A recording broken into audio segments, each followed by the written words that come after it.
Bismillah ve salatu ve selamu ala Resulillah ve ala alihi ve sahbihi ve men vala. Celaleddin Es-Suyuti rahmetullahi aleyhinin Halifle Tarihi namlı kitabıda biz Abbasilanın 23. sultanı El-Muti' Lillah'nın hayatı ile tanışıp çıkıvatkan. Biz bugün muşun kişinin ki devirde zamanı yüz bergen en mühim siyasi vakalarının tüvende Karmetilanın Demeşk'ni igellibilişi diyen temada toxtulaydık birinci dersimiz. Karmetile bu Rafizilan'ınki en küçük tarihteki bir siyasi hareketninki bir siyasi atalgısı hem de. Hicriye 357 yıl yüz bergen vaxtıda Karmetilan'ınki padişahı Demeşk'ni igellib aldı. Şunun bilen ne Şam'dın ne Mısır'dın hiçbir adam hac kılanmadı. Bulay sünnilerge münasebetlik her qanday işe karşı şekilde biz peygamber evladı divalıdı. Emlet en zindik, akidis küpri, siyasi cihette naat, kat kul. Müslümanlığa sünnilerge acayip zerb birdiğen bir aşkın iddiydi kişiler. Hatta Karmetiyle Mısır'nı igelleyimiz dep niyet kıygan yo. Amerikan Ubeydillah kilip Mısır'ını Ubeydillah igellib algan. Ubeydillah bilen bu King Fatimiler bilen bu Karmetila'nınki fikri asasen okşaş. Bula hemiş bir azgalının layları. Demek şu peytlerde taraf-taraftaki iklim rayonlarda Rafizi devleti vücudga geldi. Maghrib, Mısır, Irak taraflıda asasen Şialar igellib ketken. Yani bu devirde bazı Paris ile Khurasan ile Şia emas. Paris bular Rafizi emas da. Asli Rafizi Arap. Asli bu dinni buzgan Rafizi Araplar, Şia Araplar. Keyingi mezgillerde andın Parislar bugünkü kunda Parislar qilib qolgan. Çünkü Mısır'ni Fatimilarning egallab olishniki sababi Kapur İxşidi, yani Perganelik İxşid Beg'nin kuli Kapur, İxşid ölüp ketgendiki Mısır'nın padişahı bolgan. Kapur mınayet yaxşı sorgan Mısır'ni. Ama bu adam ölüp ketgendiki bu yerda nizam qalayimqan bo'lib ketgan. Sistem buzulgan. Her qanday bir devletni ya 15 yıl, 20 yıl nayeti küçlük soğan bir hakimiyet beşidiki bir hakim bolgan bolsa, keyingi mezgilde onundan yaxşı çıkışı natayın. Bu aşının en küçüğen altı buludu. Onunki kâgini en naçar buluşu mümkün. Yani Barbara belki devletinki nizami intizam buzuşu mümkün. Hatta askerlerge taxtıdığan mal azlap ketdi Mısır'da. Şununla amalsız Mısır'daki bir kısım halk Muiz degan Fatimilarninki padişahı Maghrib'diki. Bununla xat yazıp bir asker bersen, bir Mısır'ni tapşırıp bersak dedi. Özün azatgirisi Cevher degan bir qo'mondonni 100 ming chavandasi bilan Misrga avatdi. Bu Cevher Mısır'ni egallab bugungi Qohira degan o'ringa tushib, şu Qohira shahrini şu Cevher planlab, shuningki turkisida laylab şu Qohira shahri barpo bo'lmagan. Demek Qohira bugungi Qohira Şialarninki barpasından kelib chiqqan bir büyük shahar deyishga bo'ldi. Bu vaqa bizningki vaqalıqlarımızga o'xshaydi. Xo'jalar davrida bizningki bir qism tijoratchilarimiz Bejingga xat yozib, yurtni egallash, yurtni topshirish, hatto podshohning nomidan yolg'on so'q salomlarni topshirib Bejingga. Keyin shu Bejingning askarlarini akilib yurtni shu tutib bergan. Qalmoqlininki zamonasiniki qalayimqan bo'lgan paytlarda. Mana bu vaqa bizningki mush vaqalarimizga o'xshaydi. Ulamolar tarix takrorlandi degan. Tarixning o'z ayni takrorlanmoqi tas. O'tmish bir ketgan tarix. Ammo shu tarixga o'xshab ketgan sabab va illatning o'zi cho'qim takrorlandi. Shunlashqa qadimgi burunqi tarixlardan ibrat olmagan kishilar boshqalarga yana ibrat bo'ladi. Tarix onun ibret ağızıdır mecburi evladını. Endi bu adam Cevher Fatimilarniki Sultanı Muizga bir saray saldı-da. Bu saray bugünkü kunda Qasrayn nomi bilan mashhur. Misrniki Qoyirada Qasrayn deb bir rayon bor. Mush o'rinni Muizzud davlaga saygan bir cho'ng bir saray asli. Misrda Fatimilarniki egallanishi sababi bilan Abbasiylarga xutba o'qish qattiq to'xtadimdi.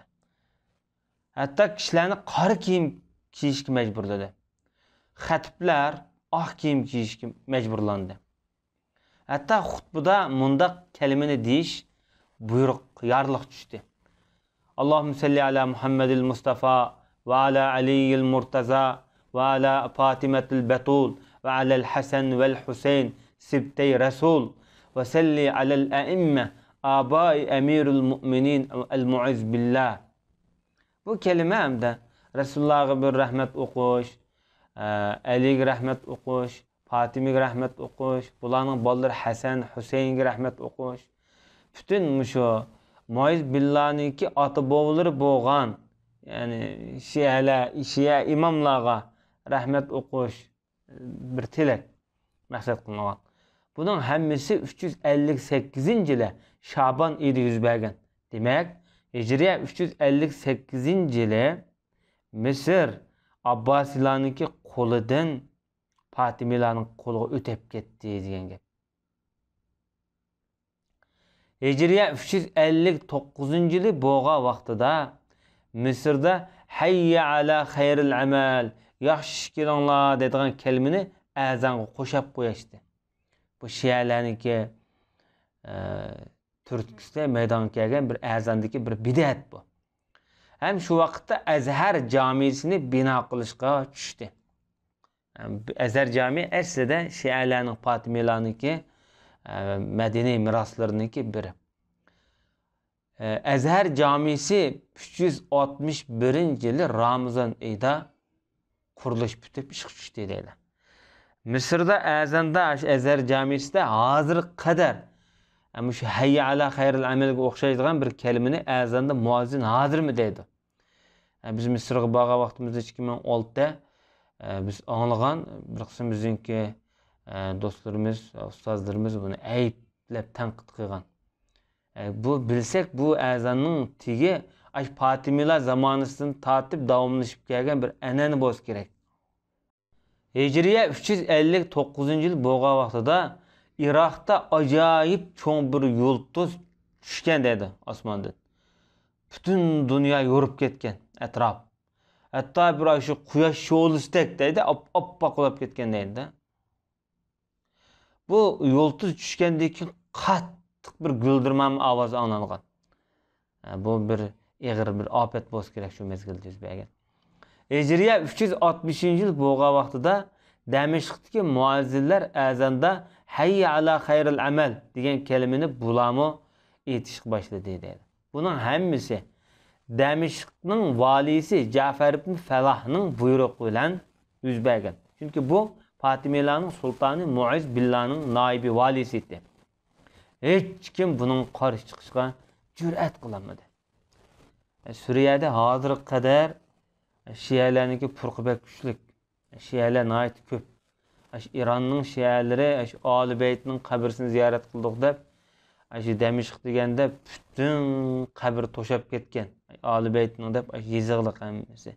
Har yili necha millionlagan İranlik Şialar Damashqda ziyoratga bordi. Hicriye 362. yıl bo'lgan vaqtida Sultan Baxtiyor Muti' lillani musodir qildi. Xalifning mol mulkini musodir qildi. Xalifa deydiki, mening bir xutbadan boshqa hech qanday salohiyatim yo'q, men faqat xutba o'qiy olmayman, qolgan salohiyatning hammasi sendigi. Agar yoqtirsanglar bo'libdi, men xutbadimni o'zimni tortib, men bo'libdi xalifalikdan o'zimni tatay, chupuray bo'ldi dedi-da. Unda biz unmay buni besim qilib, hatto buning raxlarini sotqizdi dedi. 200 ming dirham pulni musodir qilib ib ketdi. Shu vaqtda tillarda, xalqning tilida xalifa musodirga uchrabdi degan gap taqilgan edi dedi. Hicriye 362. yıl bo'lgan paytlarda yana Bağdat'taki valinin yardımcılarından bir adam öldürüldü. Ahırı vezir Ebu'l-Fazl eş-Şirazi miskachinin ot çoğlarını itip şu simmakeyn degan bunda tomchi yoki bunda o'giz to'ris yasaydigan bunda yog'ochchi degandek kishilar shu vaqtda hunarvan kasblarda shularga otdi deydi. Etib misli ko'rilmagan bir qattiq bir o't opit yuz berdi.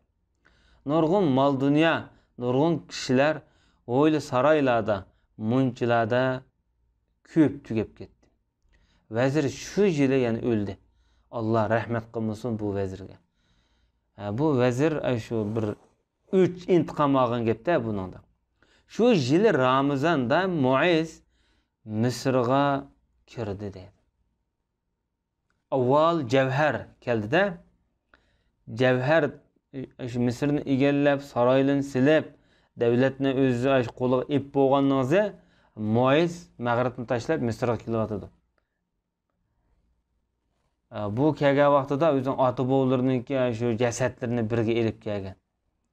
Butun shu qabrlarni ko'lab, sanduqqa silib, birga elib kelgan. Muti'niki zamonida Muhammad ibn Ummu Shayban degan kishini qozilikqa bu odamni mas'ul qilib bekitdi va shu vaqtdaki to'xtam kelishim nomininki bir shakli mundaq. Hijriya 363-yil bo'lgan vaqtida Muti qozilik mansibiga Abul Hasan Muhammad ibn Ummu Shayban el-Hashimi degan odamni qozi qilib yorliq tushirdi. Ammo Muhammad ibn Ummu Shayban nurg'un qarshilik ko'rsatgan bo'lsa amal bo'lmadi. Lekin u o'ziga nurg'un shartlarni qo'ydi-da. Bu shartlardan mundaq. Hamda bu qozilik mansibiga maosh olmayman. Bu qozilikqa to'n sarpay olmayman, tartiq olmayman. Shariatga qarshi ishlarda shafaat qilishga bo'lmaydi. Mushu ishqa ma'qul kelsan, bo'pti men qozi bo'lay, bo'lmasa men qozi bo'lmay dedi.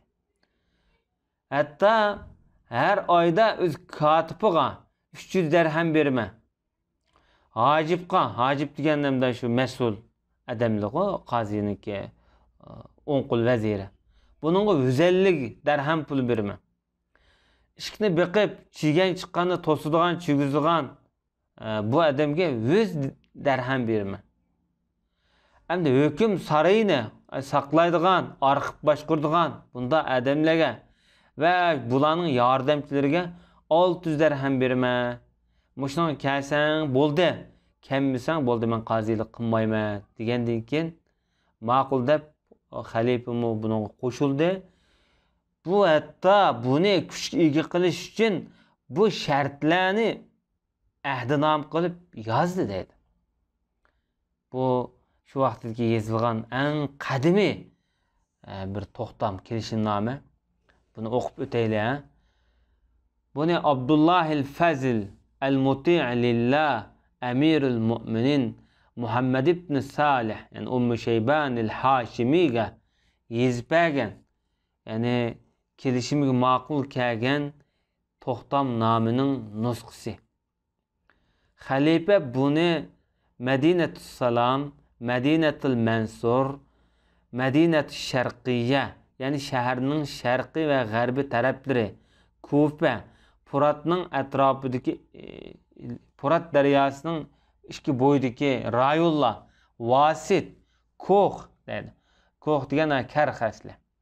Furat yo'llari, Dajla, Xurasan yo'llari, Hulvan, Qarmaysin, Muzar diyari, Rabi'a diyari, Bakr diyari, Mavsil, Ishki Haram, Yaman, Damashq, Hams, Qinsirayn bu Suriyadagi yerlar.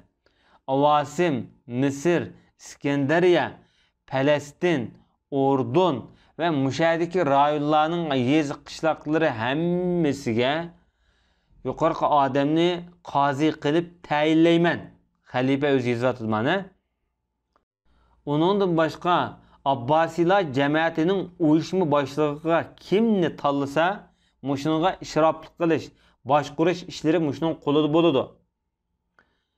Va Furat va Furatning atrofidagi yezi qishloqlarga odam bekitish huquqi mushning qo'lida. Kupa qatorliq, ha?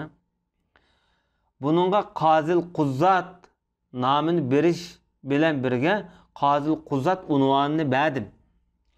Bu turli rayonlardagi hokimlarning, qozilarning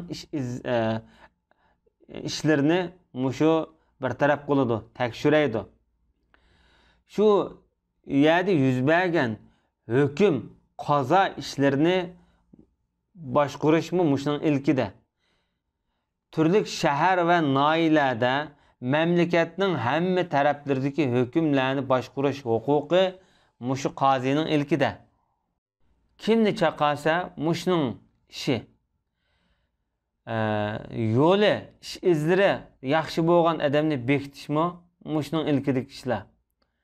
Agar tabiati nachar bo'lgan, ayiblik odamlarni almashtirish, tushirish ishimi mushning qo'lida. Avam xaslarni qo'g'dash, millat musulmonlarga va ahli kitoblarga, zimmilarga mehribonlik yuzidan yuqorqi ishlarni mushunga o'tkazib berdik. Biz bilimiz bu o'z uyida, oila tavobati jamiyatida eng avvalgi, ya'ni bir ulgulik bir odam, o'zi iffetlik, dini ve amaneti nayeti pak sağlam, takva ve nazahatlik, pakiz dedi. İlim ve akıl bilen süpetlengen, mulayimlik, keng qusaqlık bilen süpetlengen, tüven meynet işlerden jirak, takvalık kimini keygen, en güzel kiyim bo'lgan taqvolik kiyimini kiygan odamdir. O'zining yonchiqini aytib pokiz, ya'ni harom yemaydigan demakchi. Yolg'iz paytladimi o'zini aytib sog'lom, tabiati pokiz, sinoqdan o'tgan odam. Dunyoning izlarini yaxshi biladigan, ya'ni ne foyda, ne ziyon biladigan odam. Oqibatda qandaq ishlarniki bizga natija beradiganligini biladigan bir arif odamdir. Men buni taqvolik qilishga buyurayman. U haqiqiy bir qalqon taqvolik. Allohning kitobi har qandaq ishlarda shu qonun. Allohning kitobi asosida hukmlar ijro qilinadi. Allohning kitobi hammamizning talpinadigan yo'lboshchisi. Hammamiz tayinadigan bir türük. Peygamberimizin sünneti hammamizning bir munari, meş'ili. Hammamiz erişadigan bir ulgi yo'ldir. Shundaqla ijmoga rioya qilishni o'tinaman, so'rayman. Xalifa Rashidillohga erishishni so'rayman. Qur'on, sünnet ijmoda bo'lmagan ahvol ostida ijtihodiga ko'ra ish tutishni buyurayman. Agar o'zining majlisiga, ilmi fikriga hurmat qiladigan yoki ilmi va ra'y kuchlik bo'lgan odamlarni hozir qilsin. Da'vogarlar orasida so'zda, qarash va beqishlarda o'xshash muomala qilsin. Har biriga insof, adolat bilan muomala qilsin. Ojiz atrofidan amin bo'lsin. Yani bunga ziyon yetkazadigan, zulm qiladigan odam tepilmasin. Kuchlik odam o'zining moyilligidan yoki zulm bo'lgan moyilligidan umidsiz bo'lsin. Men bu odamni yana buyruq tushirib shundoq buyruq tushirmanki, yordamchilari, o'ziningki do'st yoranlari yoki o'z qo'l ostidagi odamlarga o'z ishroflik qilsin. Ya'ni boshqaruvchi bo'lsin. Eng aminlik sababchi bo'ladigan odamlarga tayansin bu ishda. Bu boshqaruvchilik qilgan vaqtida bu huquq orqali cheklangan ishlarga qadam bosadigan ishlarni qat'iy cheklasin. yaman, nachar kasblar bilan shug'ullanadigan odamlarga mehr shafqat yetkazishdan o'zini ta'ssun deydi. Yani mushturdagi nurg'un gaplarni bayon qilib, shuni ahdinom qilib yozgan. Bu nihoyatda go'zal bir yorliqkan shu davrda. Jaloliddin Suyuti rahmatullohi alayhi shu vaqtdagi bir xil siyosiy nizom haqida gap qilib bundoq deydi. Men deyman-da, ayni vaqtida xalifalar o'z shahardagi yerlik odamni qozi qilib belgilaydi ekanda. Shu shaharlarda, shu turli viloyat iqlimlarda degandek. Ondan qozi o'z xohlagan bir odamni vakil, ya'ni naib qilib avatid ekan. Yani shu turli shahar qishloqlarga. Şoňlaşqa hamda birinci Bagdad qazisini Qazil Quzzat deb atashning sababi mushu. Sebep mushu. Çünkü kulatsız qazilarning hemisi shu boshqurda emasmi? Bu Qazil Quzzat nomi bilan faqat shu odamlar laqablanadi. Boshqa odamlar unda atashq bo'lmaydi. Boshqalarni atsak qazi deb ataymiz, yak falan shaharniki, yak falan davlatniki qazisi deb ham ataydigan gap. Ama hazır dedi Jaloliddin Suyuti. Bir devlette yaki bir şehirde 4 qazi vardı, emmisi ortak. Onun her birini Qazi Quzzat deb ataydı. Bu Jaloliddin Suyuti'ninki Hicriye 9. asrda yaqinqi mezgilda bo'layotgan voqealardi. Yani 500 yil burunqi voqealar. Aş devirdeki bir naibning hükmüde, onun dairesiga kirdigan bir salahiyetide, hazırki Qazil Quzzatning ilkide bo'lgan salahiyeti neçesi artık salahiyeti vati dedi. Bir şehirning bir naibi, bir naib qazilikning qo'ldagi huquq, hazırki bir devletning Qazil Quzzat degan Qazil Quzzatning neçe hisse huquqi şu devirde vati dedi. Demek hazırki paytimizde qazilarniki huquqi bek tarayıp ketdi demekçi. Çünkü o peytlardaki Qazil Quzzatning hüküm dairesi salahiyeti ma devirdeki sultanlarninkidan keng idi. Dep şunaq degan. To'g'ri haqiqatan. O devirdeki qazilarda asasen hukuk, siyasi idari hukuk bilan qazilik hukuk ayrıtilgan. Yani qazilik o vaqtlarda xalifaga, hokimga bakmaydı. Yani o vaqtida şu qazilik mensibi yoki qazilik qonunlari o'z kuchini ko'rsatadigan, onun bir kim aralashmaydigan sharoitda. Ama bizim hozirgi zamonimiz uchun degan vaqtida qazilik davlatningki bosh siyosatiga, ya'ni shu ustalning ostidan boshquradigan ishlar nihoyatda ko'p. Hem de muti' lillani tushirib deb xilofatdan. Hem de ta'i' degan bir xalifani xalif qilib chiqadi-da. Mushi yilning o'zida, ya'ni Hijriya 363-yili muti' lillah palaj bo'lib qoldi. Hatta tili gap kelmaydigan tili ig'ir bo'lib qoldi-da. Izzat davlniki Hajib Subuktikin degan odamni chaqirib kelib, bu adam xalifaning qishig'i kelib, o'zingni sen o'zing xalifalikdan tushganligingni e'lon qilgin. Bu ishni balang ta'i' lillahga topshirgin dedi. Amaliyotda shunday qilib Hijriya shu yili, yani 63-yili Zilqa'da ayning 13 chorshanba kunda bu ishni hal qildi. Demak, muti' lillahning xilofat zamoni 29 yil va necha oy davr surgan. Özünü xilafetden tushganligini Qazi İbn Shaybon, bayatın qazi şu isbotlab imzo etib qildi. Bu o'zini xalifalikdan tushgandan keyin Shayx Fazil deb atalgan. O xalif falani yoki sobiq xalifa emas, Fazil Shayx, yani Shayx Fazil deb laqab berilgan. Bunu yani sel tali varken yani özün kesel boğaçqa palaj op qilib tushib ketibdi, lekin burunqi kishlardek o'ltirilmabdi-da. Endi bu Muti' lillah'nın vafatı. İmam Zahabi rahmetullahi aleyhinin deyişçe Muti' lillah ve oğlu Ta'i buvayhillah cemaati egellagan paytlarda Abbasilarni. Bular nəhayət aciz xalifelerden idi. Xalifelerinin işleri kündün künge acizlapmandı. Muhtafi lillah xalif boğan kadar. Muhtafi lillah'nın zamanında xalifelik tüzümü azraq oңşaldı, yaxşılandı. Mısır'daki Ubeydillah Fatimilarninki xilafeti, yani atalmış özü xalife deb atılganda, bularning xilafeti güçlük idi deydi. Şu peytlarda. Ularning gipi ötetdi. Memleketi şu devirde Abbasilarning memleket dairesiga taqşatdi dedi. İşte keng yani egelligen.